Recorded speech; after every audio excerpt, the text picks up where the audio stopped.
saja ada pelanggan. Nanti pelanggan inilah yang akan melakukan fungsi memerankan sebagai penjual atau sebagai pembeli. Nah, dulu itu juga ada komite aset kripto. Inilah disebut sebagai lembaga dalam penyelenggaraan perdagangan fisik aset kripto. Kalau ini tidak ada, maka ini enggak jalan. Ya, kira-kira seperti itu, Bapak dan Ibu. Nah, ini mengenai persyaratan sekaligus mengenai modal-modalnya ini diatur semua di dalam slide ini.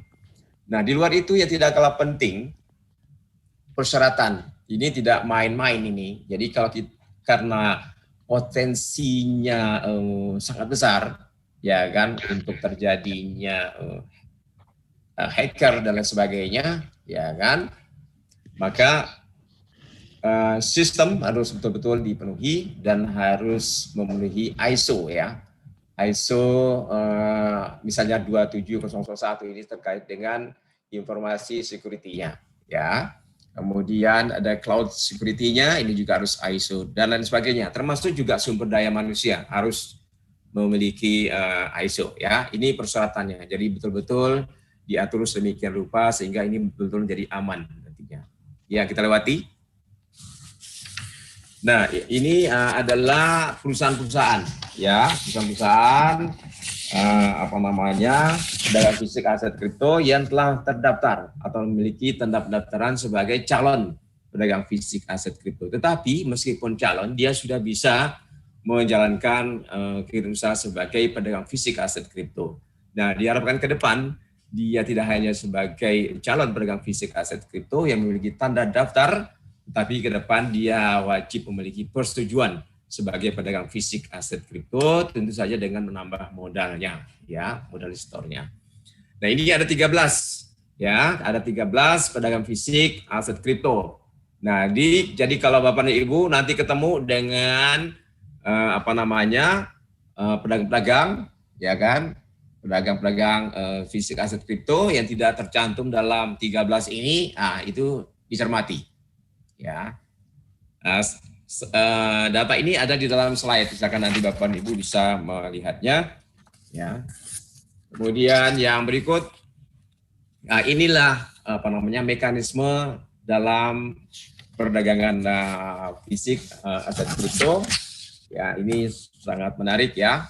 Nah, kita mulai dari calon ya pelanggan.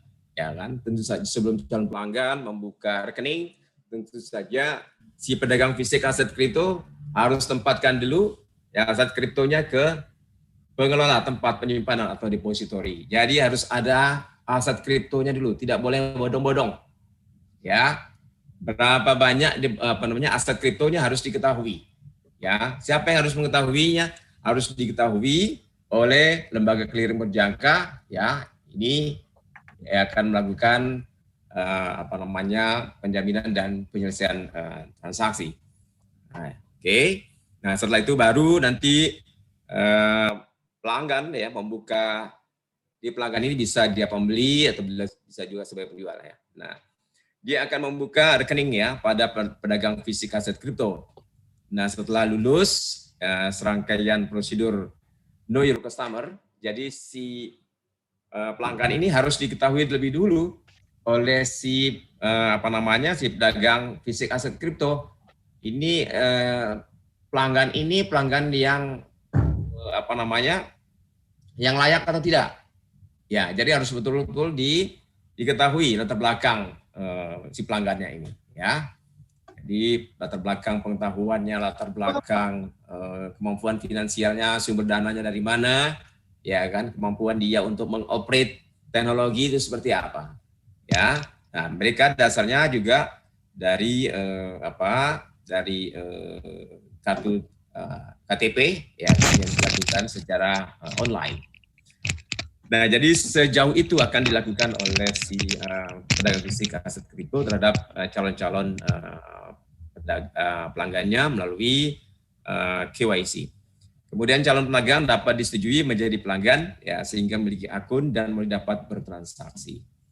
Nah, jadi pelanggan ini melakukan transaksi melalui pedagang fisik aset kripto ya. Nah, transaksi ini dapat berupa penukaran atau pembelian, ya. Kemudian aset kripto dengan fiat money, ya, atau sebaliknya. Penukaran antara aset kripto atau memasang kuotasi harga jual atau harga beli aset kripto. Nah, kemudian yang berikut, pelanggan melakukan penyetoran dana ke rekening terpisah pedagang fisik aset kripto. Kemudian dana dimaksud merupakan dana yang dipergunakan untuk membeli aset kripto. Nah, 70% dana tersebut akan disimpan pada lembaga clearing, ya, pada lembaga clearing, dan 30%-nya akan disimpan pada pedagang komoditi atau pedagang fisik aset kripto. Nah, jadi betul-betul dana itu tidak masuk semuanya ke pedagang fisik aset kripto, tapi 70% itu harus disimpan di lembaga clearing berjangka. Kemudian aset kripto yang telah ditransaksikan akan disimpan oleh pedagang fisik aset kripto di depository, baik yang bersifat hot wallet dan cold wallet, ya, di pengelola tempat penyimpanan. Nah, kemudian terdapat catatan keuangan antara pedagang fisik aset kripto dengan lembaga clearing. Jadi harus betul klop nanti catatan-catatan yang mereka miliki, baik aset kriptonya maupun dana, ya. Jadi ini betul-betul nanti akan di cross check, ya. Jadi nggak boleh ada beda, ya kan, antara catatan yang ada di depository di pedagang fisik aset kripto dan yang di lembaga clearing berjangka.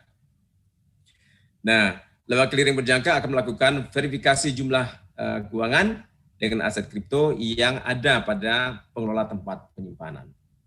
Nah, kemudian kita lihat yang mekanisme lain, adanya pelaporan data transaksi dari pedagang fisik aset kripto, lembaga clearing berjangka dan pengelola tempat penyimpanan aset kripto kepada bursa berjangka, ya, sebagai referensi harga dan pengawasan pasar.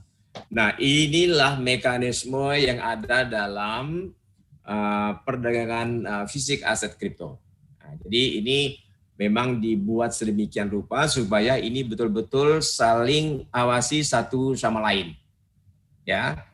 Jadi kalau ada pedagang fisik aset kripto yang pertama tidak tercantum dalam 13 tadi, kemudian menawarkan mekanisme yang di luar ini, hati-hati. Nah, ini tolong nanti Bapak Ibu peserta webinar pada hari ini, terutama juga kepada ibu-ibu penggerak PKK, para komunitas sosial dan anggota masyarakat lain, supaya menyampaikan kembali informasi seperti ini kepada anggota-anggota masyarakat yang lain, ya, supaya Bapak Ibu dan juga anggota masyarakat lain itu bisa terlindungi dari praktek-praktek penipuan dan bermodus investasi. Nah, ini tadi keterangan mekanisme perdagangan aset kripto bisa kita lewati karena saya sudah menyampaikan. Nah, ini berikutnya, inilah kerentanan teknologi aset kripto pada pencucian uang. Jadi memang harus betul-betul juga harus diperhatikan. Yang pertama, ini ada denominasi yang digunakan wajib dalam mata uang rupiah, ya. Jenis transaksi yang diperbolehkan hanya jual, beli, atau tukar, ya. Kemudian aset kripto tidak diperbolehkan sebagai alat pembayaran. Nah, sekali lagi tidak dijadikan sebagai alat pembayaran, ya kan. Di luar negeri bisa saja dijadikan sebagai alat pembayaran, tapi Indonesia aset kripto tidak dijadikan sebagai alat pembayaran, dan ini sejalan dengan kebijakan dari pemerintah khususnya dari Bank Indonesia. Ya, kemudian untuk semua tadi juga OJK juga sama posisinya seperti itu, tidak juga dijadikan sebagai sekuritas. Kemudian aset kripto hanya sebagai salah satu komoditi yang dapat digunakan sebagai investasi, ya. Kemudian saluran pembayarannya atau jual beli dibatasi dan diatur. Calon pelanggan wajib dilakukan CDD, Customer Due Diligence, dan atau EDD, Enhanced Due Diligence. Nah, ini artinya tadi melaksanakan KYC, tetapi ini lebih dalam lagi, ya kan.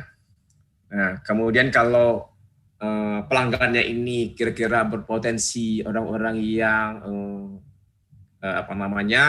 orang yang berpangkat, ya kan, atau orang dari Senayan, ya, anggota dewan, gitu kan, pejabat. Nah, ini akan dilakukan EDD. Jadi enhance ya, due diligence, kan. Jadi lebih dalam lagi, ya kan. Kemudian perusahaan pedagang aset kripto wajib dilakukan fit and proper untuk mengetahui profil manajemennya. Jadi tidak sembarangan.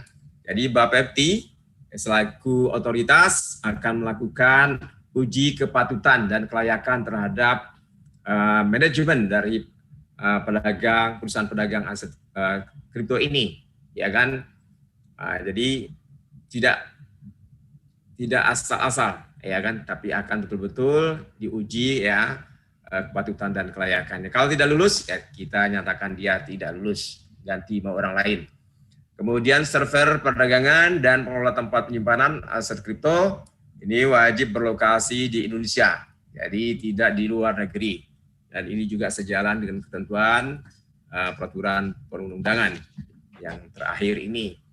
Meskipun, ya kan, di dalam PP itu dimungkinkan server itu ditempatkan di luar negeri, tetapi kebijakan mengenai perdagangan aset kripto di Indonesia, servernya harus berada di Indonesia. Kemudian yang berikut, produk jenis aset kripto yang dapat diperdagangkan wajib dikaji risikonya terlebih dahulu. Jadi tidak semua, ya kan, jenis aset kripto yang disampaikan kepada Bapepti akan disetujui semuanya, tetapi harus dikaji risiko-risikonya. Kemudian kita lihat larangan dalam perdagangan perdagangan fisik aset kripto. Pertama, memperdagangkan, ya, dilarang memperdagangkan aset kripto yang belum ditetapkan oleh Bapepti.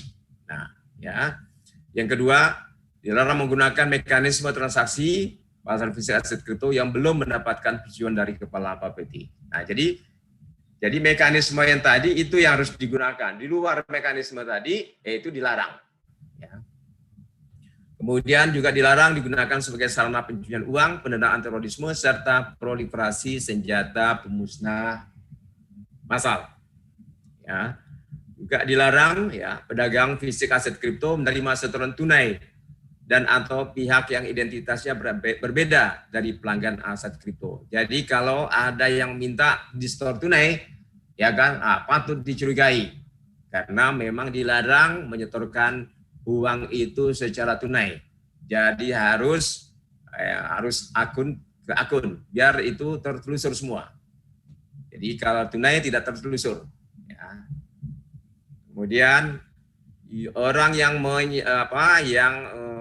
menyerahkan setoran, ya kan, juga harus sama, ya kan, identitasnya dengan yang terdaftar, nama dan secara fisik performance, ya, harus sama, ya, dengan yang ada di dalam daftar pelanggan, ya, di pedagang fisik aset kripto.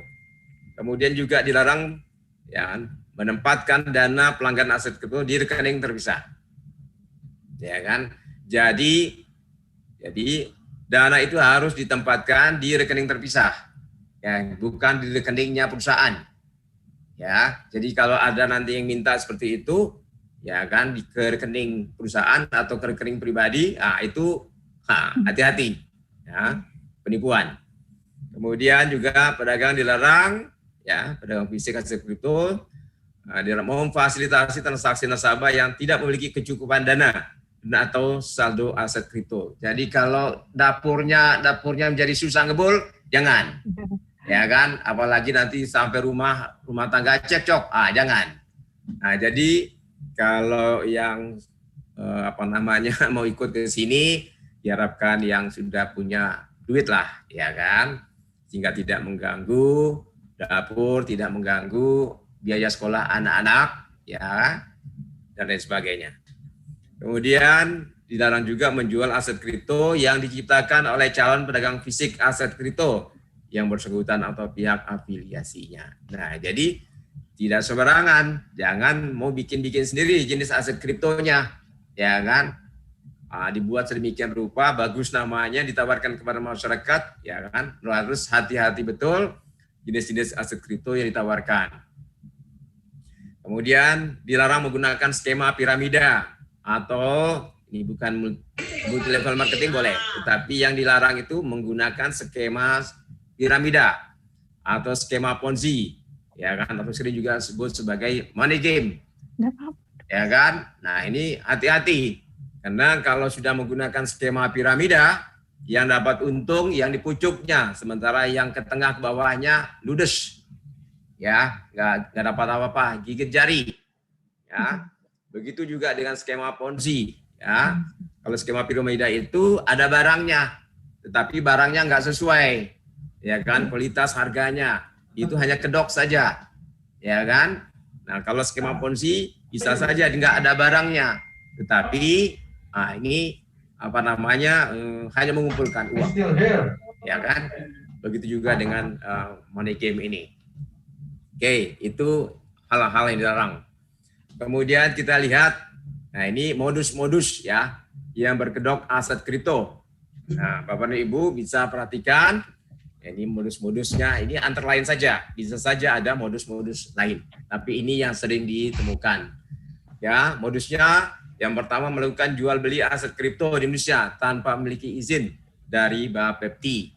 Ya, dilakukan oleh entitas dari luar negeri. Ini karena teknologi ini tidak bisa dibatasi uang maya, ya kan. Jadi dari luar negeri apa saja bisa masuk melalui teknologi, ya kan, website, ya kan, apa saja di media-media sosial, ya, YouTube, Facebook, Instagram dan sebagainya.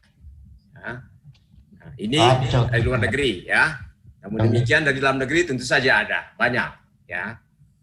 Nah, kalau dari luar negeri itu bisa jadi disebut sebagai kalau ada perwakilannya ada introducing broker atau agen, ya kan. Nah, jadi tidak hanya di aset kripto saja, tetapi juga di perdagangan berjangka, ya, yang modusnya perdagangan berjangka komoditi, tetapi itu sebenarnya itu adalah penipuan. Ya. Kemudian juga modus lain melakukan penawaran melalui internet, media sosial, membuat grup di aplikasi chatting, ya, WhatsApp, Telegram dan sebagainya. Nah ini hati-hati, ya kan. Jadi bukan hanya di YouTube, ya, internet, ya, tadi media sosial, Facebook, ya kan, Instagram, dan belakangan ini hati-hati melalui WA group. Nah, Bapak dan Ibu hati-hati masuk melalui WA group, ada yang nawarin. Nah, bisa jadi anggota jamaahnya, ya kan? Karena sesama anggota jamaah dilihat aman-aman saja, ya. Tetapi banyak terjadi, ya kan, penipuan. Hati-hati. Yang berikutnya, modus berikutnya mengaku sebagai exchanger koin dan atau cryptocurrency. Nah, ini menggunakan aplikasi yang dibangun sendiri untuk melakukan jual beli koin dan atau cryptocurrency. Nah, ini misalnya menampilkan sertifikat tanda daftar penyelenggara sistem elektronik dari Kemenkominfo. Ini hanya modus saja. Ya, jadi logo-logo dari Kemenkominfo ditayangin. Logo dari Bapepti ditayangkan juga. Logo dari OJK ditayangkan juga, ya. Logo dari perusahaan ditayangkan. Pokoknya untuk menarik, ya kan, seolah-olah memberikan kepercayaan kepada masyarakat. Nah, ini juga harus hati-hati, ya, karena mereka membangun sendiri aplikasinya, ya, dan itu tidak teruji. Ya. Karena semua sistem itu harus diverifikasi, ya kan, sebelum digunakan oleh pedagang fisik aset kripto. Siapa yang verifikasinya adalah oleh Bapepti, ya. Kemudian modus yang lain menjanjikan keuntungan tetap atau fixed income dari jual beli, ya kan, dari jual dan atau jual beli, ya, dan atau hasil penambangan koin atau mining yang diciptakan oleh entitas tersebut. Nah, jadi ini fixed income, Jadi pendapatan tetap, Bapak dan Ibu ya kan bisa memperoleh pendapatan paling tidak 5 sampai 10% atau 5 sampai 15%, mungkin juga ada yang sampai 5 sampai 25%. Ada yang menawarkan per bulan, tetapi juga ada yang menawarkan per minggu. Nah, tidak ada yang namanya fixed income. Ya, tidak ada namanya pendapatan tetap atau keuntungan tetap. Kenapa? Karena harga dari aset kripto itu sangat fluktuatif. Ya kan, hari ini bisa naik harganya, dapat keuntungan, tapi kalau terlambat ambil keputusan bisa fatal juga. Artinya kita bisa memperoleh justru yang kita dapatkan adalah lose, kekalahan, ya. Jadi sekali lagi tidak ada ya kan fixed income, itu dilarang fixed income. Kemudian modus yang lain menggunakan skema piramida, ya kan. Nanti MLM-nya nanti bisa dihilangkan ya. Yang penting menggunakan skema piramida atau skema Ponzi, ya kan, dengan menjanjikan bonus dan komisi. Kemudian yang berikut menggunakan skema Ponzi atau money game dengan kedok jual beli koin, ya kan, dana hanya berputar di antara anggota dan akhirnya scam atau uang dibawa kabur. Nah ini, ya kan, hati-hati. Jadi betul-betul Bapak dan Ibu, kita semualah ya kan, untuk mencermati modus-modus seperti ini supaya kita terutama yang hadir pada hari ini melalui webinar dan juga tentunya rekan-rekan atau anggota masyarakat lainnya juga harus betul-betul mencermati modus-modus seperti itu. Nah, ini adalah contoh ya, contoh perdagangan aset kripto ya tanpa izin. Ini dilakukan oleh PT Indragiri Digital Asset Indonesia. Nah, ini sudah berhenti, sudah dihentikan secara paksa. Sekali lagi, sudah dihentikan secara paksa oleh Bapepti dan juga bersama-sama dengan SWI. Ya, ini sudah kita hentikan. Bapak, kalau tidak dihentikan, maka kita akan lakukan penindakan. Nah, jadi kalau ada lagi PT Indragiri Digital Asset Indonesia ini, ya kan, yang meluncurkan e-dinar coin gold box, ini laporkan saja ya kepada Bapepti atau kepada OJK melalui SWI-nya.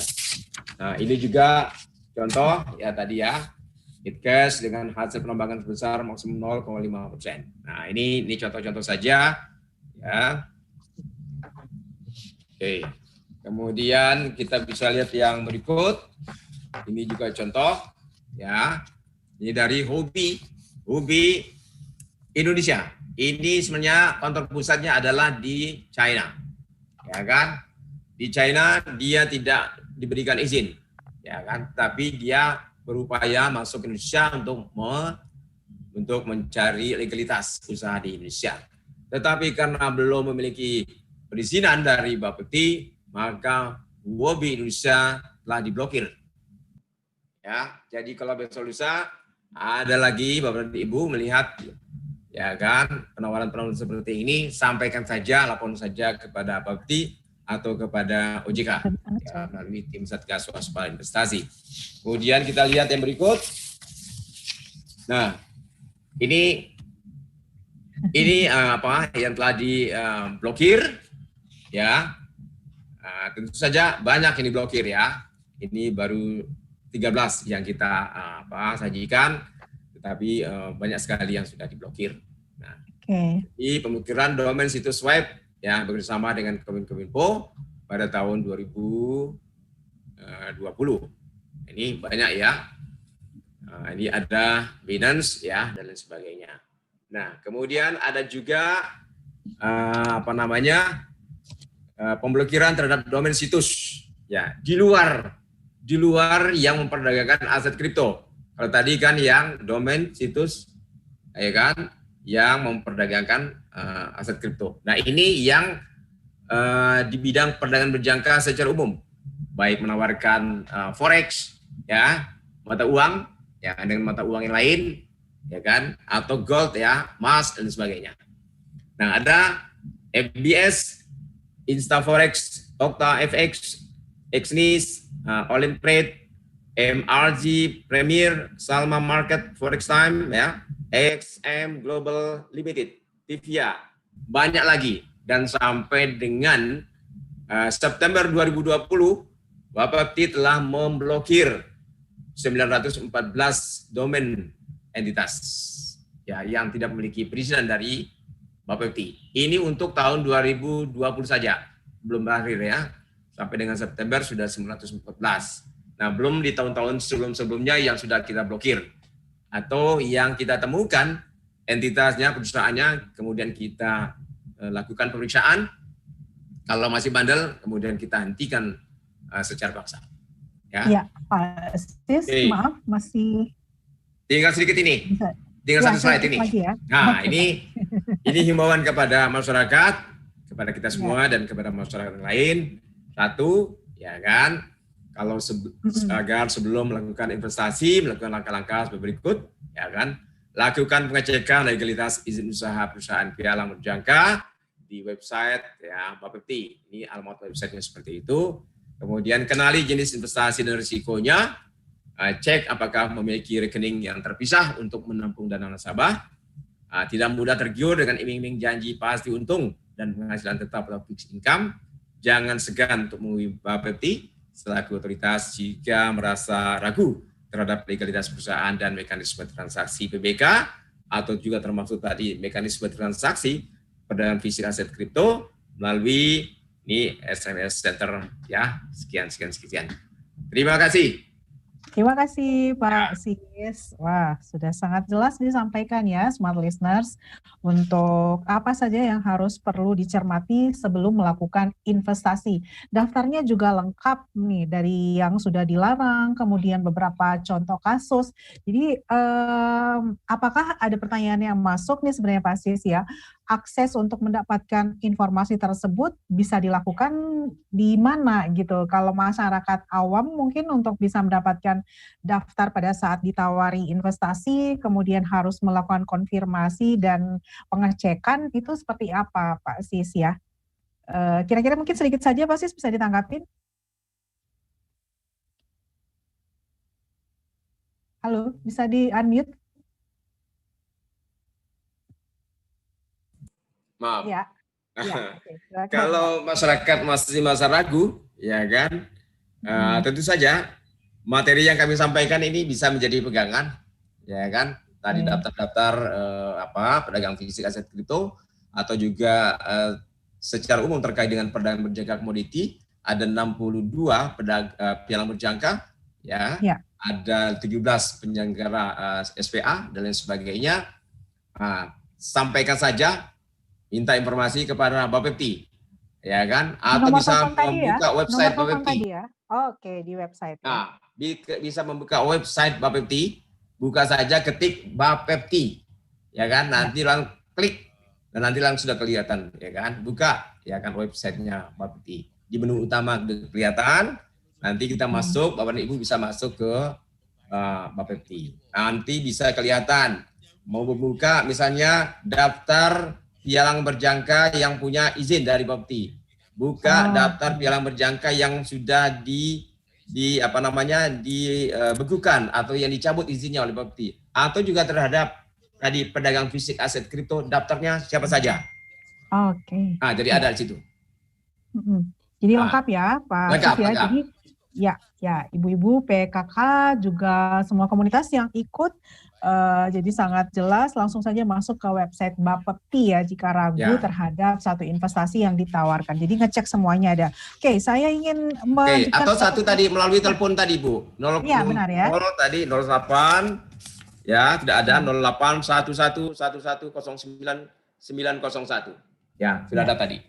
Di halaman terakhir. Di slide-nya di halaman terakhir tadi ya, Pak Sis ya. Baik, terima kasih waktunya ya Pak Sis. Sambil melanjutkan kembali, ini sebenarnya juga masih banyak pertanyaan untuk Mbak Peti ya. Nanti kita akan collect untuk jawabannya setelah nanti masih ada 2 narasumber yang akan memberikan pemaparan. Saya ingin mengecek kembali, Bu Norma sudah bisa kembali dilanjutkan, Bu? Sudah, Bu. Oke, silakan Ibu Norma. Mohon maaf tadi ininya keputus. Ya, silakan Ibu Norma. Ya, baik Bapak Ibu sekalian, karena tadi kita sudah mendengarkan bersama pemaparan dari Pak Sis terkait dengan hal-hal apa yang perlu diperhatikan sehubungan dengan penawaran-penawaran yang berada di pengawasan Bapepti. Nah, sebelumnya mungkin saya sedikit menyinggung ya Bapak Ibu terkait dengan Satgas Waspada Investasi kenapa dibentuk dan apanya beda kita nanti sabuk pengaman. Halo? Ya, silakan. Ya, baik. Karena jilbab tak besar. Enggak, dia jilbab tak besar. Oke, itu nonton ke apa? Ada di gedung PKK mungkin ya. Oke, silakan Ibu Norma. Baik. OJK dibentuk salah satunya terkait dengan maraknya penawaran investasi yang tadi mungkin banyak kasus yang sudah disampaikan oleh Pak Sis. Tidak hanya di sektor komoditi, mungkin Bapak Ibu juga pernah mendengar ada satu kasus khususnya untuk ibu-ibu ya yang menawarkan arisan online dan lain-lain sebagainya. Nah, itu sebenarnya salah satu bentuk kegiatan penghimpunan dana yang cenderung merugikan konsumen. Nah, itu juga menjadi salah satu kenapa Satgas Waspada Investasi ini dibentuk. Di mana tadi sudah disampaikan bahwa ketika kita menerima penawaran-penawaran yang menjanjikan keuntungan yang besar atau tidak wajar, kemudian sifatnya berantai, ada tadi skema Ponzi, skema money game, kemudian ada yang cenderung untuk ibadah atau bersifat sosial. Nah, itu adalah salah satu bentuk iming-iming untuk kita tertarik dalam investasi yang ditawarkan oleh perusahaan-perusahaan atau komunitas-komunitas tertentu. Nah, selain adanya kasus-kasus yang terjadi, juga diketahui bahwa ternyata tingkat pemahaman kita terhadap produk maupun layanan itu masih cukup rendah, di mana berdasarkan survei itu tingkat pemahaman kita itu masih 29,66. Kalau di masih cukup rendah. Kalau misalnya disederhanakan dari 100 orang itu baru 29 orang yang paham terkait dengan produk dan layanan yang ada. Sementara tingkat inklusinya cukup tinggi, yaitu misalnya di sektor perbankan inklusinya 70 sekian persen.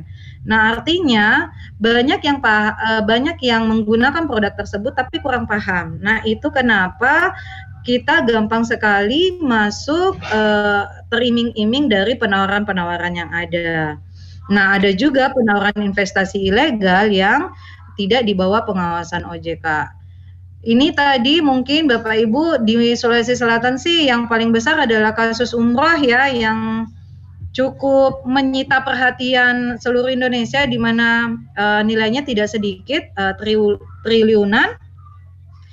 Itu kita menyetor dana, kemudian berangkatnya 2-3 tahun ke depan. Namun ada beberapa yang sampai hari ini belum diberangkatkan begitu.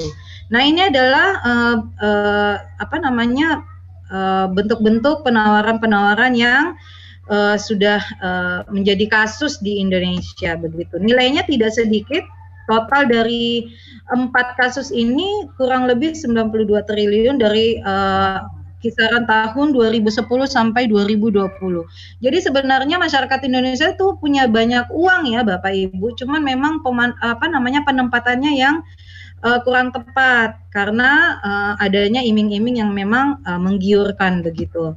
Nah, tadi ini terkait dengan literasi dan inklusinya, makanya kenapa masyarakat masih terjebak dengan investasi bodong, karena memanfaatkan gap antara pemahaman dengan kemampuan begitu. Nah, Di Satgas Waspada Investasi ini, tadi Pak Patahudin juga sudah menyampaikan bahwa selain OJK, ada Kementerian Perdagangan, kemudian yang mana di dalamnya ada Bapepti begitu, kemudian ada Kementerian Koperasi dan UMKM, karena banyak juga perusahaan-perusahaan yang menawarkan dengan bentuk badan usahanya itu koperasi. Nah, kemudian Kementerian Komunikasi dan Informatika ini tujuannya untuk membantu kita Satgas Waspada Investasi untuk memblokir situs-situs yang ada begitu.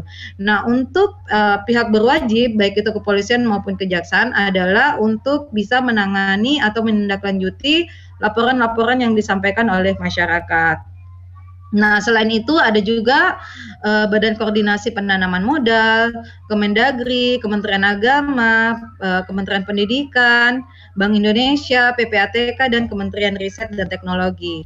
Nah, tujuan dari Satgas Waspada Investasi ini selain pencegahan adalah penanganan, di mana pencegahan itu ya yang seperti saat ini dilakukan, memberikan edukasi, kemudian memberikan rekomendasi, penyusunan regulasi terkait dengan produk-produk yang mungkin ada di lembaga jasa keuangan yang di bawah pengawasan OJK atau yang di bawah pengawasan teman-teman Bapepti. Begitu juga dengan penanganannya. Setelah nanti masyarakat mengadu, dari hasil aduan itu dilakukan penelitian oleh Satgas Waspada Investasi, di mana dilakukan pemeriksaan bersama. Setelah itu akan diterbitkan rekomendasi kepada instansi terkait untuk melakukan penanganan lebih lanjut. Apakah itu dihentikan, dibekukan, dan lain sebagainya. Nah, jadi sebenarnya Bapak Ibu sekalian atau ibu-ibu yang pada umumnya memang suka berinvestasi ya Bu, kadang-kadang kita kurang tahu mau tempatkan di mana. Nah, untuk yang konvensional biasanya kita ibu-ibu sukanya kalau harga emas lagi turun, pengennya ke Sombawopu beli emas, begitu ya Bapak Ibu ya. Atau misalnya lagi ada penawaran akhir tahun, DP mobil lagi murah nih, kita investasinya di mobil begitu. Atau bunga KPR lagi turun, kita investasinya beli rumah begitu. Nah, itu memang yang jenisnya real asset atau biasanya yang sifatnya konvensional ya. Tapi kalau jenis investasi yang berada di keuangan itu ada namanya deposito, kemudian obligasi, kemudian reksadana, dan lain-lain sebagainya. Itu ada banyak sekali jenis-jenis investasi yang ada di lembaga jasa keuangan. Nah, terkait dengan karakteristik investasi bodong, tadi beberapa sudah disampaikan Pak Sis ya, ibu-ibu sekalian, Bapak Ibu, bahwa salah satu memang yang paling menarik adalah selalu menjanjikan manfaat investasi yang besar. Di mana-mana karena iming-imingnya besar, kita langsung tergiur atau tertarik dengan penawaran tersebut. Tadi di awal disampaikan misalnya bunga deposito per tahun itu hanya 7%. Tetapi untuk investasi-investasi bodong seperti penawaran tadi Pandawa dan lain-lain sebagainya, itu 7%-nya itu bisa jadi itu per bulan. Nah, di mana misalnya di masa pandemi saat ini, kadang-kadang usaha yang sudah tidak bisa berjalan maksimal, sementara kebutuhan masih cukup tinggi. Nah, manfaat-manfaat atau penawaran yang disampaikan oleh perusahaan-perusahaan atau komunitas tertentu menjadi sangat menarik untuk kita manfaatkan begitu. Nah, selain dengan informasi bunga yang tinggi atau imbal hasil yang tinggi, selalu juga dibarengi dengan informasi bahwa tidak ada resiko terkait dengan penawaran ini. Begitu kita disampaikan bahwa ini bunganya tinggi Bu, terus dengan Ibu investasi ini tidak ada resiko loh, uang tidak akan hilang, uang Ibu akan diputar dengan usaha ini itu begitu. Nah, dengan begitu semakin menambah keyakinan kita. Terlebih lagi jika salah satu public figure yang kita percaya ini akan selektif memilih perusahaan-perusahaan itu ikut serta dalam perusahaan tersebut. Yang mana bisa jadi foto public figure, pejabat, tokoh agama, atau artis yang kita ketahui itu hanya tempelan saja. Sementara secara real mereka-mereka itu tidak ikut serta dalam penawaran-penawaran dari perusahaan tersebut. Nah, ini yang menjadi bagian dari bentuk-bentuk mengisi kekosongan pengetahuan kita terkait dengan karakteristik investasi bodong, di mana juga ada juga bahwa dana yang dikumpulkan ini akan dikelola di luar negeri. Nah, itu akan semakin mudah untuk kita mendapatkan penawaran-penawaran yang ada saat ini. Nah, selain tadi imbal hasil di luar batas kewajaran, biasanya penekanan utamanya adalah perekrutan. Tadi Pak Sis sudah sampaikan misalnya member get member. Kalau misalnya ada produknya, harganya wajar, itu tidak ada masalah. Tetapi misalnya yang ditawarkan adalah contohnya vacuum cleaner misalnya. Tapi ternyata harganya kurang lebih 15-25 jutaan. Yang mana nanti disampaikan ini barang dari luar negeri dan lain-lain sebagainya. Nah, itu ada banyak sekali penawaran-penawaran yang penekanannya sifatnya perekrutan. Barangnya ada tapi nilainya tidak sesuai, yang mana yang diutamakan adalah tolong dong cari member baru begitu. Nah, ini yang patut diwaspadai jika bentuk-bentuknya seperti itu. Tidak dijelaskan bagaimana cara mengelola investasinya, bagaimana perizinannya, bentuk perusahaannya apa, kemudian legalitasnya seperti apa. Nah, hal-hal inilah yang perlu Bapak Ibu perhatikan ketika mendapatkan penawaran-penawaran, baik itu dari perusahaan atau dari komunitas tertentu, atau mungkin bisa jadi dari keluarga kita sendiri begitu. Jadi yang perlu diperhatikan adalah izin usahanya seperti apa, kemudian apakah dia terdaftar di Bapepti atau apakah dia terdaftar di OJK atau otoritas lain yang menaungi perusahaan tersebut. Sehingga kita harus hati-hati jika mendapat penawaran-penawaran yang mana karakteristiknya salah satu ada di karakteristik yang tadi sudah saya sampaikan. Nah, jika Bapak Ibu menerima penawaran-penawaran tersebut, Bapak Ibu bisa cek nanti selain tadi cek di website Bapepti, mungkin Bapak Ibu bisa cek juga nanti di websitenya OJK. Di situ juga sudah akan terlihat di menu utama daftar entitas yang sudah dibekukan atau sudah dihentikan oleh Satgas Waspada Investasi, di mana sampai dengan bulan Juli 2020 itu terdapat 163 entitas investasi ilegal, 25 entitas gadai ilegal, dan 694 entitas fintech peer-to-peer lending. Ini biasanya yang pinjaman online Bapak Ibu, 694. Ini memang lagi mewabah, di mana pinjaman 1.500.000, 2 juta, ini sangat mudah dibikin platformnya, dan kita-kita yang kurang paham terkait dengan produk tersebut juga sangat mudah memanfaatkan layanannya. Nah, ini ada 694 yang sudah dibekukan. Jadi jika Bapak Ibu menerima penawaran-penawaran dengan bentuk-bentuk yang tadi patut diwaspadai, Bapak Ibu bisa menghubungi OJK 157 di jam operasional jam 9 sampai jam 5, atau bisa bersurat ke OJK konsumen@ojk.go.id melalui email maksud saya, atau bisa juga mengakses tadi lewat sikapiuangmu.ojk.go.id, atau lebih mudah jika misalnya kita berada di wilayah Makassar, bisa berkunjung ke kantor regional 6. Namun memang di masa pandemi ini kunjungan pihak luar tidak diperkenankan saat ini. Jadi kami merekomendasikan Bapak Ibu bisa menghubungi via telepon 157. Itu mungkin Mbak Ana yang bisa saya sampaikan di momen kali ini. Saya kembalikan ke Mbak Ana. Ya, baik, terima kasih ya Ibu Normasita. Ini mungkin sudah bisa dilihat di live chat dari Pak Sis dan juga Ibu Norma, pertanyaan-pertanyaan yang sudah masuk. Kita akan menjawabnya sebentar. Saya ingin memberikan kesempatan yang berikutnya kepada Dinas Koperasi dan Usaha Kecil Menengah, Provinsi Sulawesi Selatan, Bapak Duriatsa. Ya, siap. Ya, silakan Pak Dur. Mohon maaf agak sedikit menunggu.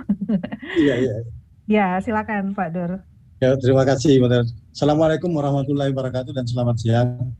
Waalaikumsalam warahmatullahi warahmatullahi wabarakatuh. Ya, terima kasih pada Pak Fatahudin, Pak Sis dan Bu Nurmah yang sudah menyampaikan materinya. Jadi, bisa materinya Mbak? Di share screen? Ya. Ya. Pengawasan koperasi. Ya, sementara proses screen-nya.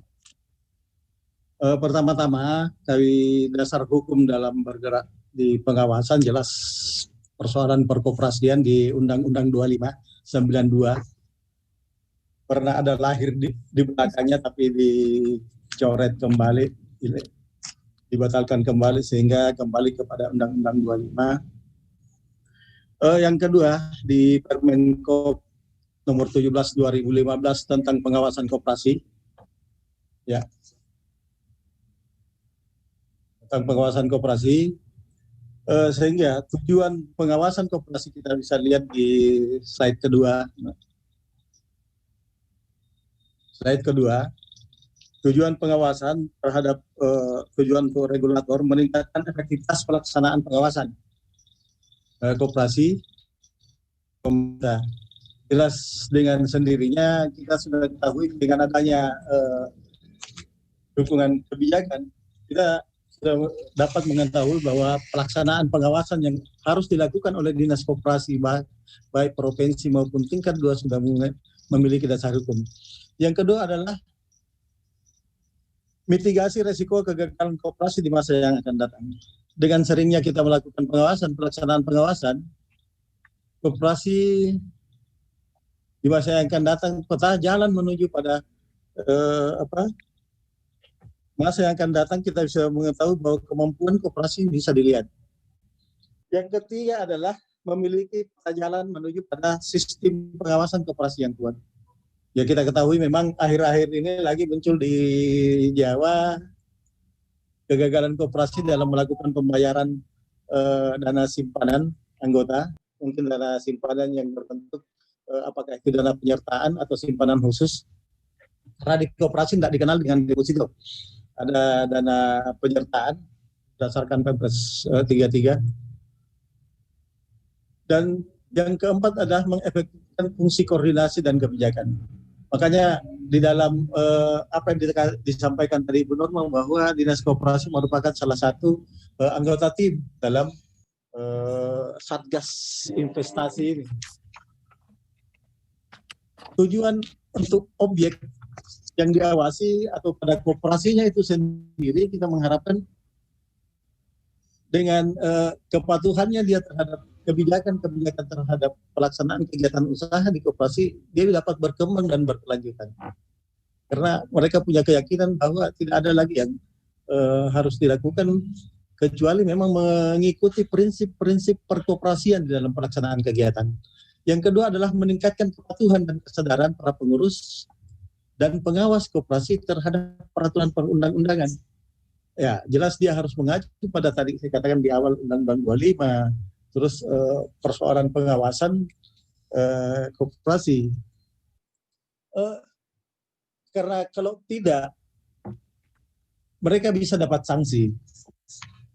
Sanksi yang bisa dilakukan adalah mulai dari teguran sampai pada pencabutan izin usaha, bahkan pencabutan badan hukum.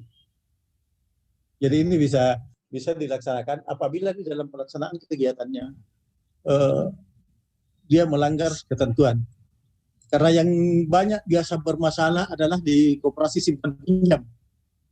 Nah ini juga kesadaran anggota yang perlu ditingkatkan bahwa jangan nanti meminjam saat ini, membutuhkan dana saat ini baru lari kepada koperasinya untuk meminjam. Sehingga bisa tidak punya kekuatan lagi untuk tidak punya kekuatan untuk berargumentasi dengan pengurus bahwa saya punya kebutuhan yang sekian. Jadi sehingga di apa saja yang disodorkan langsung tanda tangan tanpa membaca naskah simpan pinjam, kerjasama dalam pelaksanaan pemberian pinjaman. Slide yang ketiga, Bu Ana, ya ini bisa dilihat ciri koperasi yang sehat, dipercaya oleh anggota. Kita kenal beberapa koperasi di Sulawesi Selatan sampai anggotanya itu 38.000. Ada yang di Bulukumba, ada yang di Toraja, ada yang... Karena mereka sudah sangat dipercaya oleh anggota. Bahkan pendapatan non-operasionalnya mereka itu sampai miliaran. Artinya apa? Dana anggota itu sudah dititipkan pada koperasi untuk dikelola. Sehingga dana non-operasional, pendapatan non-operasional lebih tinggi daripada pendapatan operasionalnya sendiri. Bahkan ya kalau bisa dikatakan koperasi tidak lagi punya anggota yang tidak meminjam. Tidak ada lagi yang bisa diberikan. Tidak ada lagi anggota yang memiliki kebutuhan untuk diberikan pinjaman. Sehingga para pengurus menyimpannya di perbankan. Sehingga memperoleh pinjaman yang lebih besar daripada dana operasional, pendapatan operasionalnya sendiri. Yang kedua, diterima oleh pasar.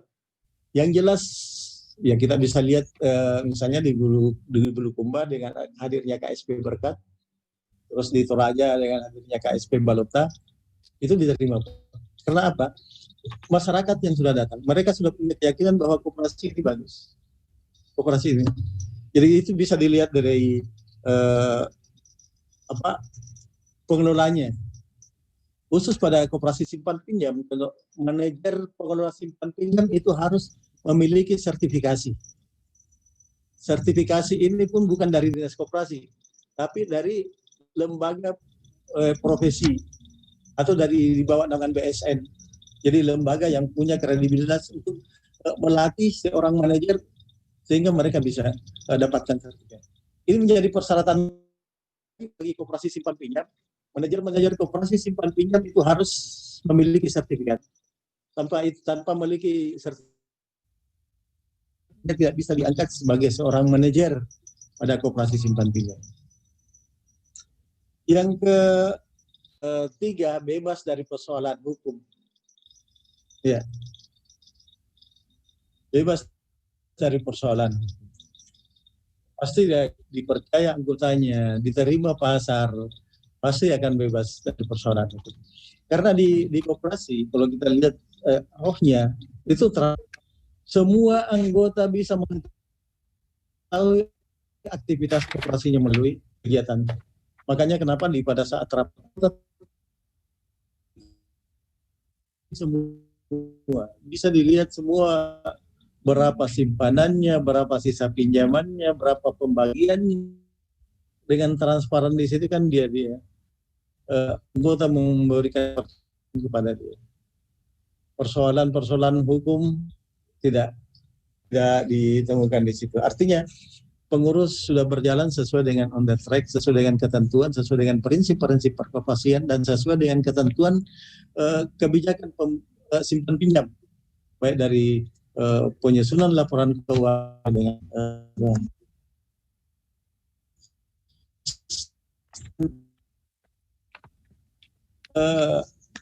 hadirnya dari 1 sampai 3 tadi pasti akan bertumbuh.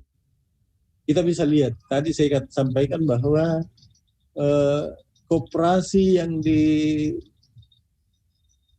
Berkat saja di Bulukumba itu keanggotaannya sudah lebih dari 30.000. Koperasi simpan pinjam Balota sudah lebih dari 30.000 keanggotaannya. Karena kekuatan koperasi kan ini mereka berkembang. Bahkan Balota kan lahir sebelum kemerdekaan. Kan ada yang lahir yang baru, kalau kita lihat koperasi Sawan Sibarung yang di Tanah Toraja, SP Marendeng yang ada juga di Tanah Toraja, itu keanggotaannya juga sudah hampir 30.000. Itu jelas dengan pengelolaan koperasi yang begitu bagus, begitu dipercaya oleh masyarakat, dipercaya oleh pasar, dan tidak terkait dengan persoalan hukum, pasti dia akan bertumbuh bagus. Dan itu akan berumur panjang. Dan yang tidak tampil di sini saya sampaikan bahwa dengan khusus pada koperasi simpan pinjam ada yang dikatakan penilaian kesehatan simpan pinjam. Nah, ini juga para anggota masyarakat atau anggota koperasi kalau ingin meminjam atau ingin menjadi anggota pada koperasi, coba pertanyakan penilaian kesehatan simpan pinjamnya. Jadi jangan disalahartikan bahwa kesehatan itu hanya pada manusia. Di koperasi juga simpan pinjam dengan 4 kriteria penilaian. Sehat, cukup sehat, dalam pengawasan dan dalam pengawasan khusus. Yang kalau dia sehat, pastilah dia akan bagus sehat karena kriteria di situ angkanya 80 sampai 100 dan yang cukup sehat 66 sampai 80. Kalau ada anggota masyarakat yang ingin jadi anggota dan koperasinya masih pada dalam pengawasan khusus, janganlah. Lebih baik cari koperasi yang dalam kategori sehat ataupun dalam kategori cukup sehat. Karena jangan sampai ada permasalahan yang muncul, imbasnya juga kepada dinas koperasi, akan memberikan informasi kepada pihak yang berwajib, apakah kepolisian maupun kejaksaan, untuk barangkali akan melakukan pemeriksaan atau penyidikan. Slide terakhir yang saya bisa sampaikan bahwa di dalam mewaspadai investasi ilegal 2L dari dulu, coba dalam proses legal koperasi, seorang anggota atau anggota masyarakat kalau mau jadi anggota periksa dulu legalitas. Apakah sudah memiliki badan hukum, sudah memiliki izin operasional simpan pinjam, barulah jadi anggota. Jangan nanti pas butuh uang pergi koperasi, Pak saya mau jadi anggota karena saya butuh, ini yang bisa jadi persoalan. Izin di koperasi pasti akan jadi harus ada izinnya, izin simpan pinjam, jelas kantornya, dan juga saran saya sampaikan bahwa untuk anggota masyarakat yang menerima WA ataupun SMS pemberian pinjaman online dari koperasi, ya barangkali jangan dulu dilayani. Karena sepengetahuan saya daftar pemberian online di koperasi belum ada izin dari OJK, belum secara badan hukum belum ada izin dari OJK. Yang kedua adalah logis membandingkan suku bunga yang diharapkan dengan bunga yang diberikan oleh koperasi.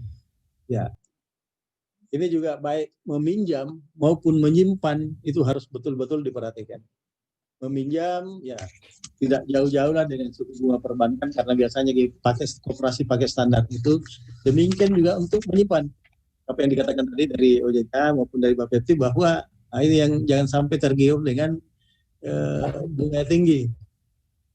Ya 10% per minggu misalnya. Ini kan jadi dampaknya nanti di akhir ribut. Kita apakah 10 tahun yang lalu ya di Makassar sempat ribut kasus Pinrang, kasus Makassar. Itu semua koperasi simpan pinjam yang menjanjikan. Yang terakhir memiliki kantor. Ini yang penting. Jangan sampai ada datang mengatasnamakan pengurus koperasi tapi door to door ditanya kantornya tidak jelas. Ini yang jadi persoalan. Harus jelas kantornya. Karena disitulah aktivitas, karena sebagai badan usaha yang memiliki. Dan saya sampaikan tadi bahwa jangan tergiur dengan bunga simpanan koperasi yang tinggi.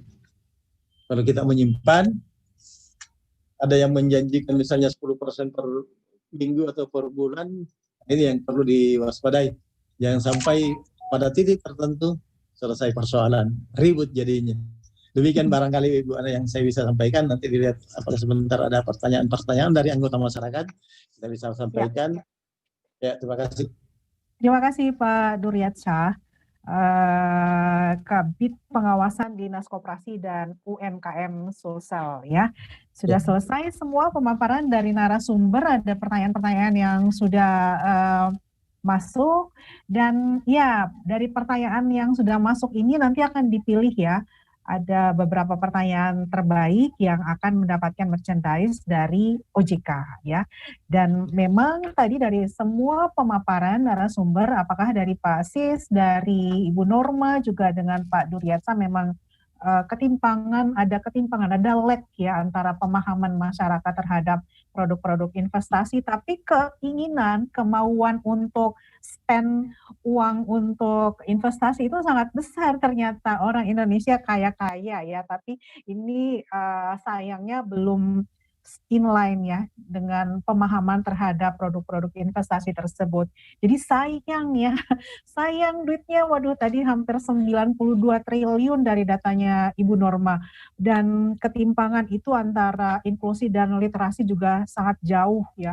Oke, ini pertanyaan-pertanyaan yang sudah masuk akan ditanggapi nanti dari Pak Sis, kemudian juga dengan OJK dan bisa menambahkan juga dari tim OJK yang lainnya. Ada Pak Bondan di sini juga, mungkin dari Bapepti juga bisa menambahkan selain Pak Sis. Dan saya ingin melihat deh suasana yang ada di gedung PKK Kecamatan Biringkanaya yang tadi sudah dikirimkan, dan juga untuk yang lain silakan mengirimkan fotonya ya, biar bisa ditampilkan. Nah, ini dia ibu-ibunya. Terima kasih banyak, pagi-pagi sudah cantik ya, sudah pada selesai masak ya ini semuanya ibu-ibu yang ada di Kecamatan Biringkanaya.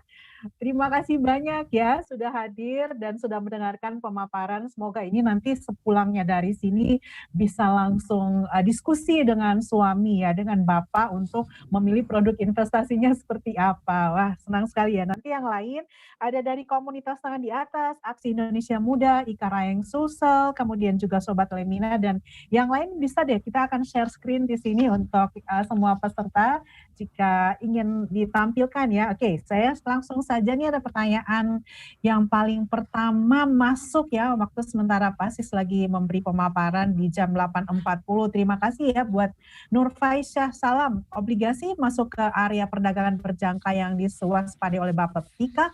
Mohon dijelaskan, tadi sebenarnya ini yang sudah dijelaskan tentang kripto ya.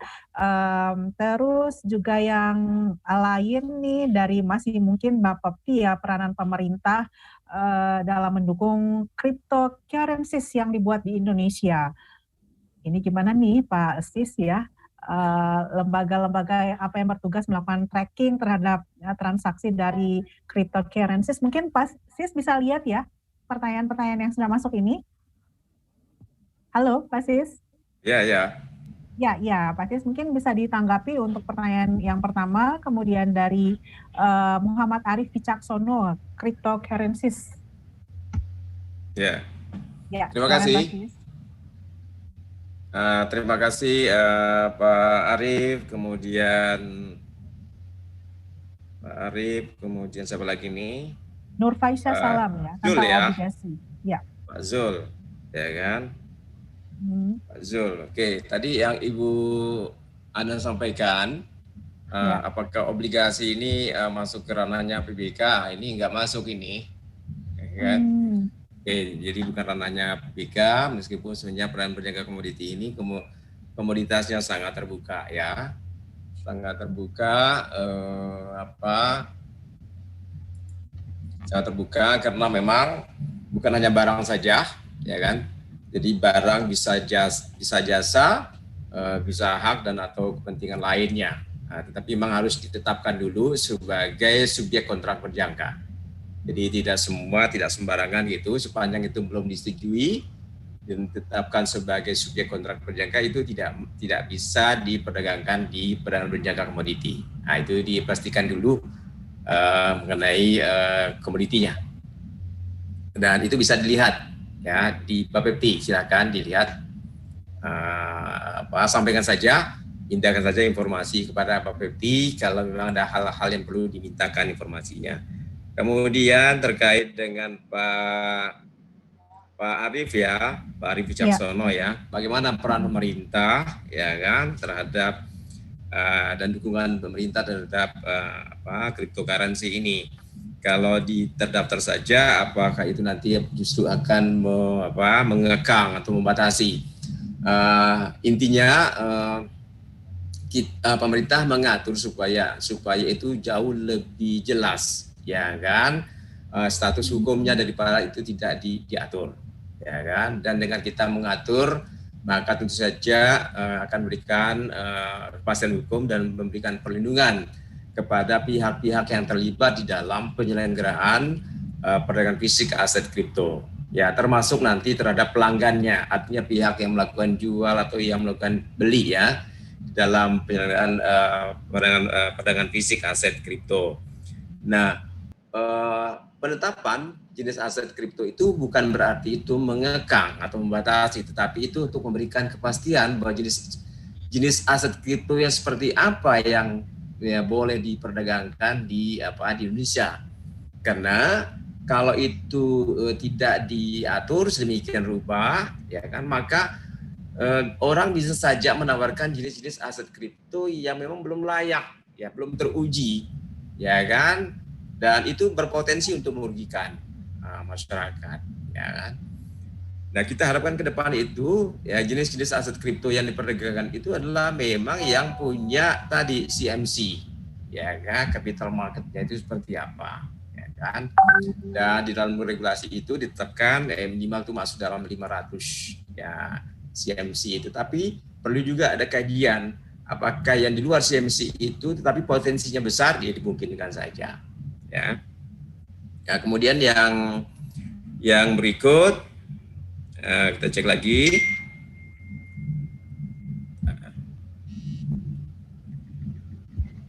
Oke.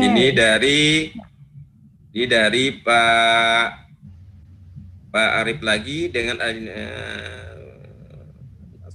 jadi tetap ada perlindungan konsumen di dalamnya ini. Maaf ini Ibu Ana dan kawan-kawan, ini pertanyaannya dan komennya agak panjang, jadi saya mesti cermati dulu.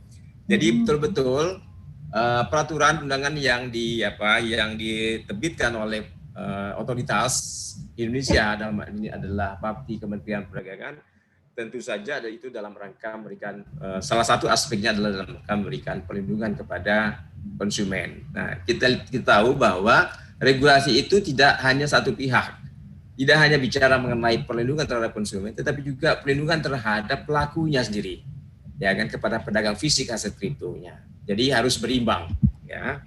Dan kepada entitas-entitas lain atau lembaga-lembaga lain yang ada dalam penyelenggaraan perdagangan fisik aset kripto. Tadi ada bursanya, ada lembaga clearingnya, ada depository, ya dan sebagainya.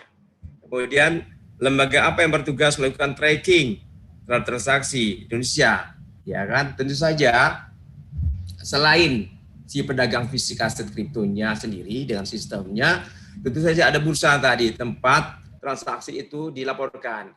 Kemudian ada lembaga clearing, tempat transaksi itu didaftarkan, ya kan? Kemudian ada depository, tempat aset kripto itu disimpan. Ya. Keluar masuknya aset kripto itu harus tercatat.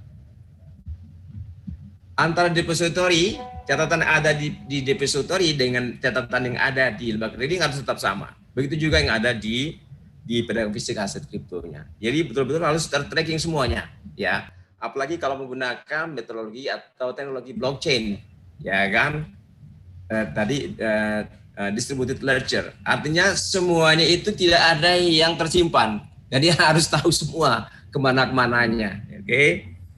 Kemudian transaksi melalui mekanisme perdagangan fisik aset kripto disetujui oleh Bapti, ya, mewajibkan setiap transaksi didaftarkan di bursa berjangka. Nah, hal ini memungkinkan Bapti dan SLO untuk melakukan pengawasan secara aktif, ya, perdagangan fisik aset kripto. Kemudian berikut, apakah ada aturan yang mengatur terkait penambangan kripto di Indonesia? Ini belum diatur, ya, tidak diatur, ya kan? Tidak diatur. Silakan saja bagi yang punya kapasitas, ya kan, punya finansial untuk melakukan penambangan, ya silakan saja. Karena ini terbuka untuk umum, ya, masyarakat global. Kemudian Pak Zul Jalali. Nah, mengenai legalitas, silakan mintakan informasi kepada Bapak Bupati. Tetapi yang pasti ada 13 calon pedagang fisik aset kripto yang sudah memperoleh tanda daftar dari Bapti, ya kan? Nah, ke depan dia harus meningkatkan modal listornya sehingga itu menjadi mendapatkan persetujuan, ya kan, lisensi akhir dari Bapepti. Nah, di luar 13 calon pedagang fisik aset kripto, berarti itu tidak diakui oleh Bapepti. Ya. Kemudian ini dari Pak Aziz, kalau dari segi keamanan transaksi kripto menggunakan perangkat lunak yang rawan dihacker, dibobol dan sebagainya, gimana nih Pak? Nah, jadi apa namanya, dengan teknologi yang digunakan oleh pedagang fisik aset kripto sekarang ini, ya kan, menggunakan apa namanya, platform blockchain, ya, sistem yang digunakan itu sudah mendapatkan ISO, ya, ISO 27001 kalau tidak salah, dan ISO 2700 sekian itu untuk cloud-nya, cloud sistemnya, ya. Apalagi tadi juga disebutkan SDM-nya juga harus dapat ini ISO. Nah, jadi luar biasa dari sisi persyaratannya, ya. Nah, kemudian ini pertanyaan dari juga Pak Zul tadi, sebelum berinvestasi, masyarakat agar berinvestasi di perusahaan yang tidak memiliki izin usaha dari otoritas, berpotensi besar terjadinya penipuan karena pengurusnya tidak ada yang melakukan. Nah, semua ini pengurusnya dilakukan fit and proper, ya, proper test oleh Bapepti. Ya kan, kalau tidak layak ya tidak lulus. Kita minta ajukan ajukan calon-calon lain. Ya kan? Dan di antara exchanger yang mengajukan permohonan untuk mendapatkan tanda daftar sebagai calon pedagang fisik aset kripto, tidak semua disetujui. Ya, ada yang tidak disetujui, ditolak. Ya, karena tidak memenuhi persyaratan. Kemudian yang berikut ini mohon dijelaskan detail risk reward investasi kripto serta broker risk. Nah, jadi di dalam penyelenggaraan perdagangan fisik aset kripto ini, ya kan, tetap juga memperhatikan ketentuan terkait dengan APU PPT, ya kan, TPPU dan TPPT, tindak pidana pencucian uang dan tindak pidana pendanaan terorisme, termasuk juga potensi-potensi untuk menggunakan aset kripto ini, ya kan, atau cryptocurrency ini untuk membuat senjata pemusnah massal atau proliferasi. Nah, oleh karena itu, kepada semua pedagang fisik aset kripto ini, dia diminta untuk menerapkan program APU PPT. Ya kan, bagaimana menerapkan program APU PPT? Ya kan, melalui platform yang mereka miliki. Tadi KYC-nya harus betul-betul mereka terapkan supaya calon-calon, ya kan, pelanggan ini, ya kan, dia akan menjadi penjual atau menjadi pembeli aset kripto, itu betul-betul diketahui latar belakangnya dan kelayakannya untuk dia menjadi pelanggan. Dan ya kan, dan dia bisa ditingkatkan lagi, ya kan, untuk mengetahui kelayakannya itu, ya kan, termasuk juga risikonya, ya kan, melalui tadi ada CDD, Customer Due Diligence, dan juga ada EDD, ya kan, Enhanced Due Diligence. Enhanced Due Diligence ini yang jauh lebih mendalam lagi untuk ditelusuri. Apalagi kalau dia sudah masuk dalam kategori PEPS, ya kan, politically exposed person. Tadi contohnya adalah pejabat, misalnya kan tadi kan, atau dari anggota dewan, ya kan, atau di mana saja, termasuk yang public figure, ya kan, yang berpotensi, ya kan. Nah, itu harus dilakukan EDD. Nah, terkait dengan pengklasifikasian transaksinya ataupun pelanggannya, ada yang nantinya masuk kategori low risk, ada yang masuk kategori medium risk, ada yang masuk kategori high risk. Nah, itu nanti sesuai dengan penilaian dan pedoman yang diatur oleh PPATK dan oleh teknisnya oleh Bapepti, tentu saja berdasarkan rekomendasi dari FATF, yaitu FATF ini adalah Financial Action Task Force, ya kan, sebuah lembaga dunia yang mengawasi penerapan APU PPT di seluruh Indonesia. Nah, Indonesia akan menjadi anggota penuh tahun ini ya kan menjadi anggota penuh dari FATF. Namun karena pandemi diundurkan ke tahun depan di 2021 di bulan Maret itu akan dilakukan MER oleh asesor FATF. Mudah-mudahan Indonesia menjadi anggota penuh dari FATF. Apa implikasi menjadi anggota penuh dari FATF? Ya kan, kalau kita dinilai menjadi hijau, maka Indonesia dinyatakan sebagai negara yang smart, ya kan, wajar lampu hijau untuk investasi, ya kan, oleh negara oleh investor-investor dari negara lain. Terima kasih. Oke, baik. Terima kasih Pak Sis ya. Terima kasih untuk semua pertanyaannya. Semoga terjawab. Dan bagi teman-teman yang membutuhkan materi webinar hari ini bisa menghubungi panitia nanti ya. Di situ ada daftar, ada data-data, ada nomor telepon yang harus dihubungi, yang bisa dihubungi untuk melakukan pengecekan terhadap perusahaan-perusahaan yang menawarkan investasi. Apakah ini memang benar-benar aman atau punya keraguan ya ketika melakukan investasi. Oke, kita lanjut ke pertanyaan-pertanyaan berikutnya. Mungkin ke Ibu Norma atau dari OJK yang akan bisa menanggapi ini. Kalau sudah terlanjur menjadi korban investasi bodong, harus melapor kemana nih? Dari Dede Farshad. Terima kasih banyak. Kemudian bagaimana OJK menanggapi dana masyarakat yang terjebak di entitas yang telah disuspend? Apakah dana masyarakat itu bisa diganti atau ya sudah kita ikhlaskan saja gitu kan? Oke, kemudian untuk Ibu Normasita juga, menurut Ibu kelebihan dan kekurangan dari dua investasi dari sektor real dan sektor finansial itu bagaimana? Bentuk edukasi OJK ini salah satunya nih terhadap masyarakat awam mengenai investasi bodong. Nanti Pak Dur juga ada pertanyaan nih, Satgas Pengawas Koperasi. Silakan untuk Ibu Norma atau Pak Pandan. Ya, silakan. Ya, baik Mbak Ana, terkait dengan pertanyaannya Mas Dede, jika menjadi korban investasi bodong harus melapor kemana? Jadi sebenarnya Mas Dede boleh sampaikan informasi aduannya melalui Satgas Waspada Investasi, di mana sekretariatnya ada di OJK Regional 6. Nanti bisa disampaikan via email, via surat, atau suratnya ditujukan langsung ke kantor OJK Regional 6. Nah, nanti aduan tersebut akan didalami oleh Satgas Waspada Investasi untuk coba mengkaji apakah perusahaan ini menjadi bagian dari perusahaan-perusahaan yang sudah disuspend atau sudah dibekukan oleh Satgas Waspada Investasi. Nah, jika misalnya perusahaan ini masih eksis atau belum dibekukan, ini akan ditindaklanjuti oleh Satgas Waspada Investasi Pusat untuk segera dibekukan, sehingga meminimalisir terjadinya kerugian yang lebih besar terhadap korban. Nah, untuk selanjutnya yang berkaitan dengan Ibu Nur Faisyah, bagaimana dengan dana yang juga sudah sudah disetorkan kemudian sudah dibekukan.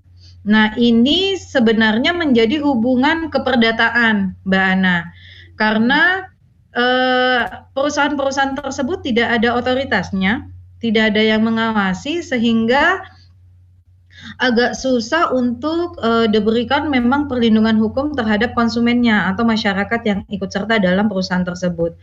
Jadi masalah perdata yang ada, bagaimana dana masyarakat yang ada di perusahaan tersebut bisa dituntut memang menjadi kewajiban perusahaan tersebut untuk mengembalikan dananya dari sisi keperdataan. Nanti konsumen bisa melaporkan ke pihak berwajib atau bisa juga melalui kanal Satgas Waspada Investasi tadi bisa disampaikan. Nanti setelah itu akan ditindaklanjuti oleh pihak berwajib. Nanti bagaimana prosesnya akan diinformasikan oleh pihak berwajib.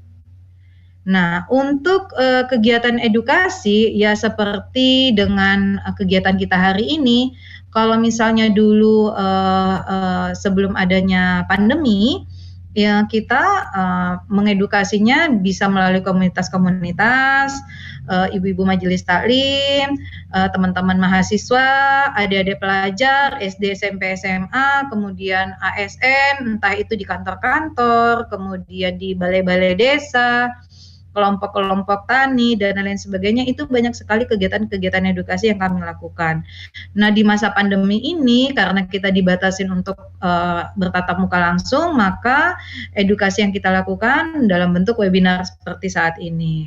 Media partner kita hari ini adalah Smart FM. Jadi kegiatan edukasi itu terus berjalan, baik itu dengan masyarakat umum maupun dengan komunitas-komunitas kecil. Jadi kalau misalnya Bapak Ibu tertarik dengan tema tertentu, nanti bisa tanya mungkin ke Mbak Ana, ke Smart FM, apakah ada tema berikutnya yang akan dibahas dalam webinar-webinar berikutnya dan lain sebagainya. Nah, nanti kalau coba kami lihat agenda kami, apakah ada tema itu atau tidak. Nah, kemudian tadi ada pertanyaan terkait dengan obligasi ya Mbak Ana ya.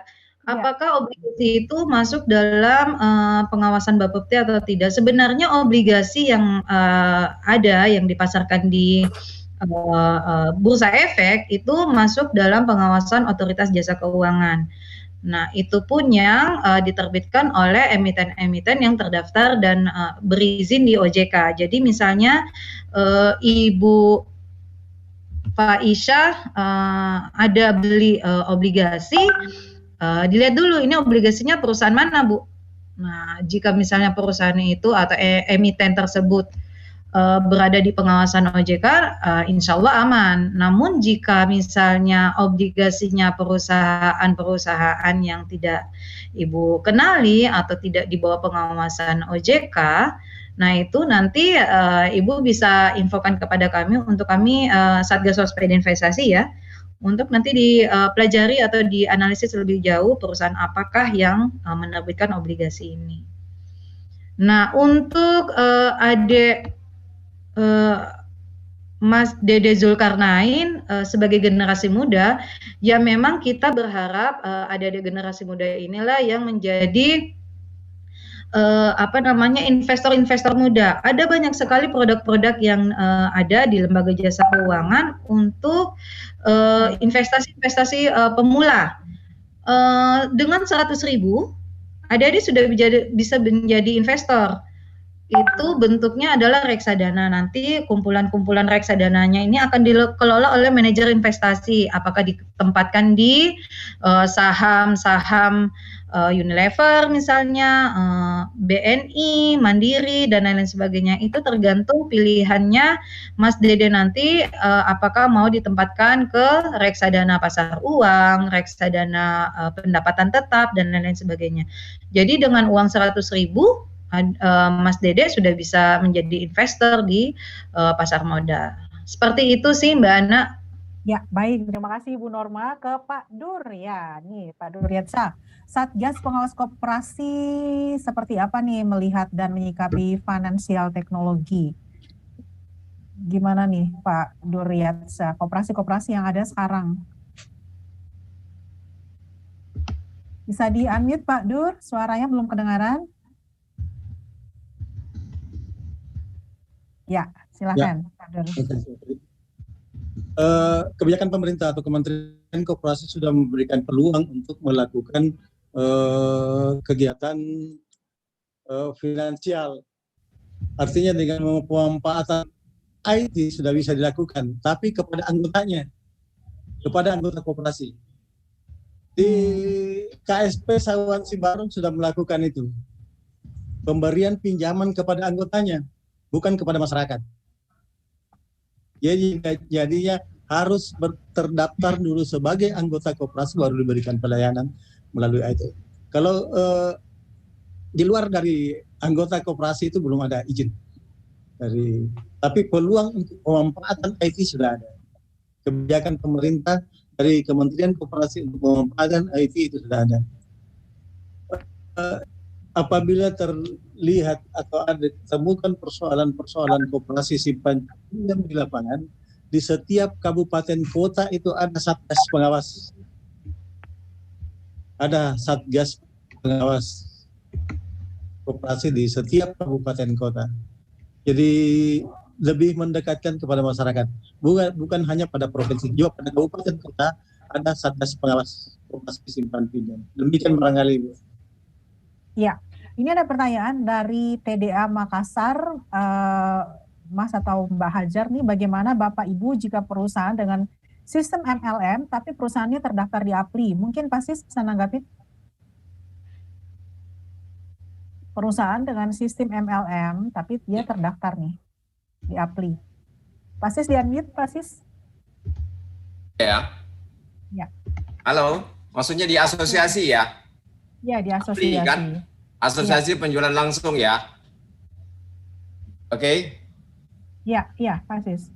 Ya, jadi APLI adalah asosiasi penjualan langsung yang mewadahi para pelaku usaha yang bergerak di bidang penjualan langsung yang harus memiliki surat izin usaha penjualan langsung atau SUPL ya. Nah, SUPL ini adalah perizinan untuk melakukan penjualan langsung ya kan kepada konsumen ya kan. Nah, SUPL ini tidak boleh dijadikan juga sebagai lisensi untuk melakukan kegiatan usaha di bidang yang lain. Misalnya mau digunakan sebagai lisensi untuk melakukan aktivitas perdagangan fisik aset kripto misalnya kan, atau mau melakukan kegiatan usaha di bidang perdagangan berjangka komoditi yang lainnya atau kegiatan usaha yang lain. Jadi betul-betul ya kan lisensinya ini hanya untuk melakukan kegiatan usaha penjualan langsung. Jadi tidak bisa digunakan untuk kegiatan usaha yang lain. Nah, jadi mungkin Bapak Ibu kalau besok lusa ada yang menawarkan badan berjangka komoditi dengan menggunakan SUPL, ya kan lihat dulu lisensinya, maka itu harus betul-betul ditolak. Atau melakukan kegiatan usaha yang lain, atau juga mau menggunakan kegiatan usaha di bidang keuangan ya, yang di bawah pembinaan dari OJK misalnya, itu juga termasuk hal yang dilarang.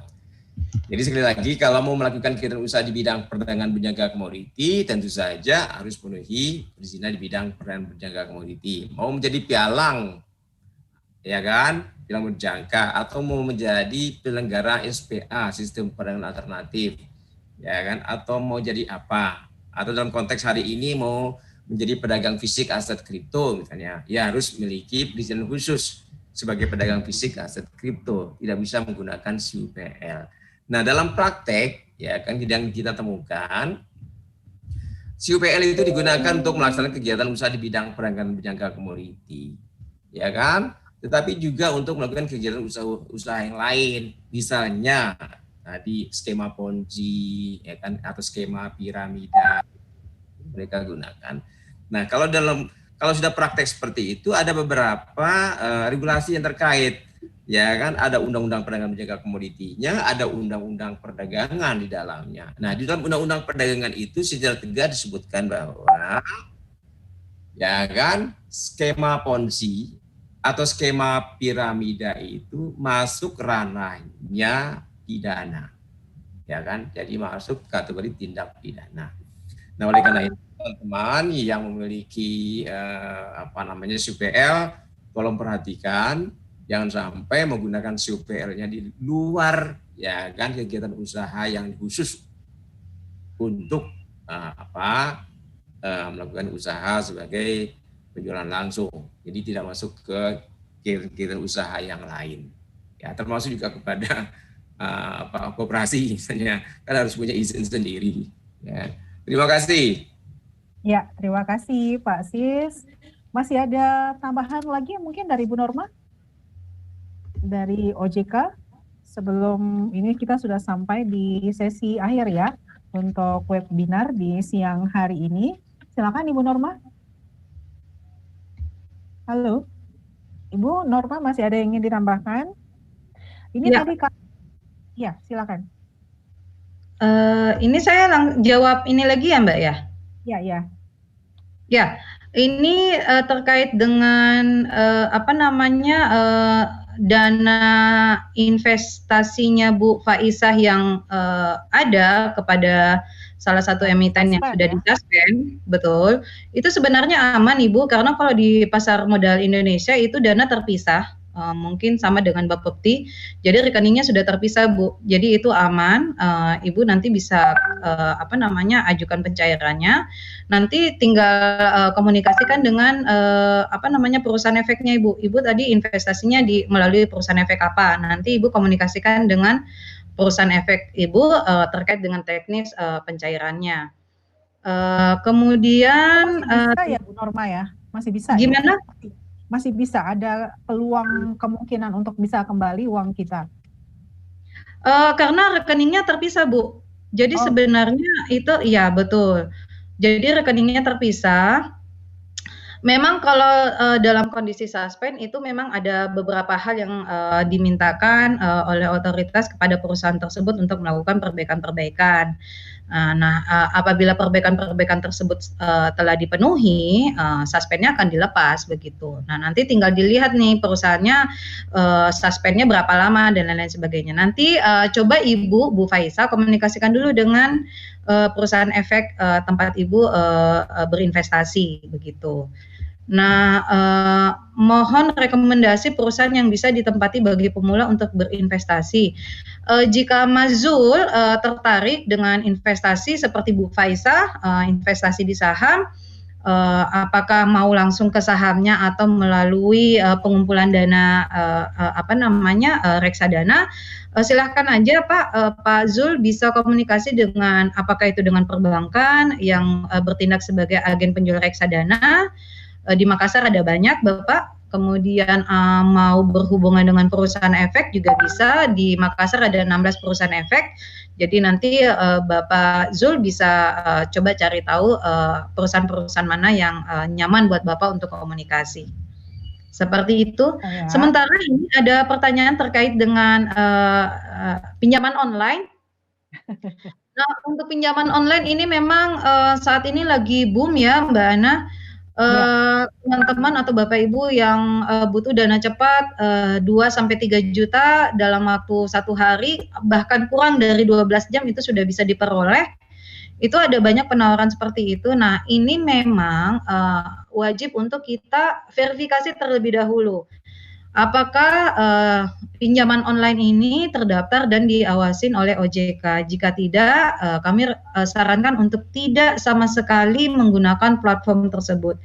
Karena mungkin Bapak Ibu pernah dengar ada yang ditagih melalui saudara, teman, dan lain-lain sebagainya.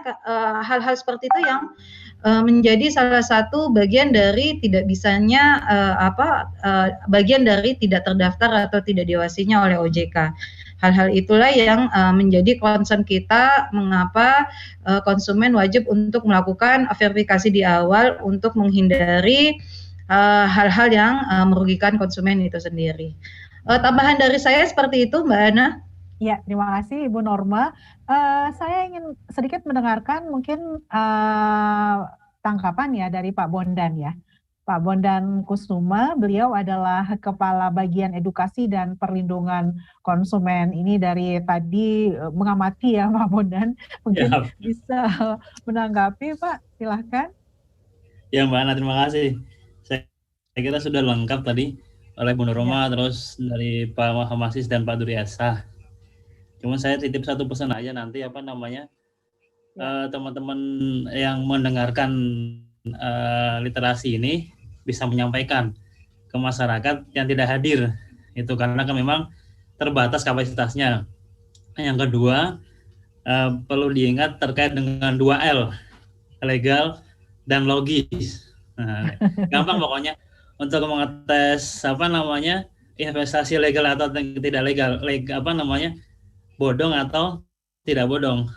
2 itu aja, legal dan logis. Saya kira 2 hal tadi sudah disampaikan oleh narasumber sebelumnya. Saya kira itu Mbak Ana yang bisa OJK sampaikan. Terima kasih Mbak. Ya, terima kasih ya. Dia sudah legal, kemudian masuk akal nggak sih ini ya, 1 juta bisa kembali 10 juta gitu kan.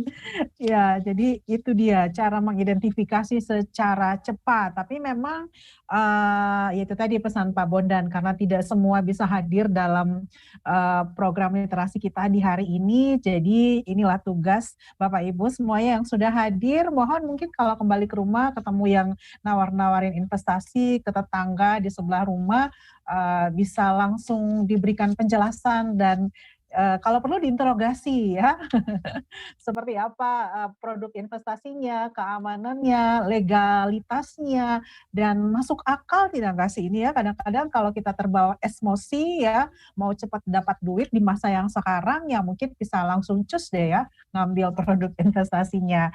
Nah itu dia, tadi ke OJK-nya selain mendatangi kantornya langsung, bisa lewat website atau bisa telepon tadi ya, 157 ya. Ya ya, Ibu Norma ya, Pak Bondan 157. Kalau ke Bapak ada nomor teleponnya pasti disampaikan lagi 08 11 di-unmute Pak Sis. Ya, 08 11. Ya. Bentar, saya cek dulu.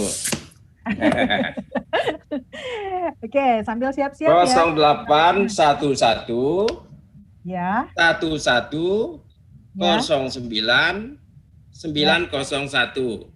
901. 08 11 11 09 901. Nah, Ya. Ini bisa WhatsApp ya Pak Asis ya? 0811-nya nomor telepon Bapeptinya. Bisa pesan ya, bisa chat ya. bisa.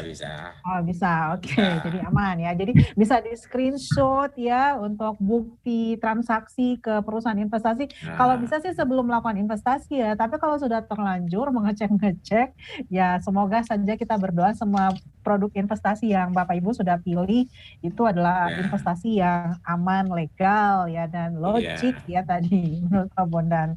Tadi yang di angka 1 juga di laman tadi itu juga bisa buka alamat websitenya www.bapepti.go.id. Ya. www.bapepti.go.id. Oke, Pak Dur ada yang mau ditambahkan, Pak Dur Yatsa? Silakan. Untuk pesan kepada semua peserta webinar, ada ibu-ibu, terus kemudian dari semua komunitas yang hadir di hari ini. Ya, terima kasih Mbak Ana. Jadi sebelum menggunakan koperasi simpan pinjam untuk kebutuhan pembiayaan, sebaiknya menjadi anggota dulu lah. Jangan dulu jadi anggota. Harusnya jadi anggota dulu baru minjam. Sehingga punya kekuatan tersendiri dalam punya suara di dalam koperasi, punya hak di dalam koperasi. Demikian aja yang singkat. Ya, baik. Terima kasih Pak Duryatsa, Kabid Pengawasan Dinas Koperasi dan UMKM Sulsel ya.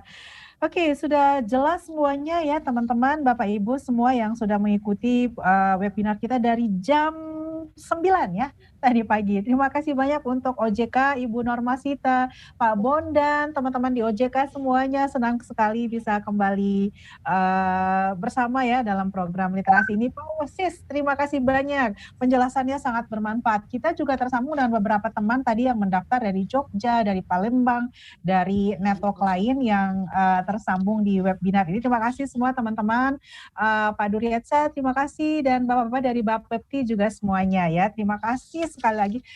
Sehat selalu untuk kita semuanya. Dan sebelum akhir kebersamaan kita di hari ini, yang akan mendapatkan merchandise langsung dari OJK. Pertama, selamat untuk Nur Faisa Salam, untuk Zul Zalali, Sahalia, Arif Wicaksono, semoga ada di Makassar ini ya, Dede Farsyad, Dede Zulkarnain, dan Hajar. Menghubungi kami langsung setelah acara ini berlangsung, juga untuk Anda yang ingin mendapatkan materi dari semua narasumber di webinar Cerdas Berinvestasi, Waspadai Penipuan Berkedok Investasi di hari ini, Selasa 20 Oktober 2020. Terima kasih banyak Bapak-Bapak, kita berjumpa lagi di lain waktu, lain kesempatan. Sehat semua, sangat bermanfaat, dan Nanti setelah ini bisa simak lagi deh melalui YouTube streaming Smart FM Makassar, bisa langsung tersimpan secara otomatis. Tadi yang sudah menyaksikan melalui YouTube juga terima kasih banyak, yang mendengarkan melalui radio Smart FM juga terima kasih. Saya Silvana Roslin Tunggio, terima kasih. Kita berjumpa di lain waktu, lain kesempatan. Selamat siang dan sukses untuk Anda.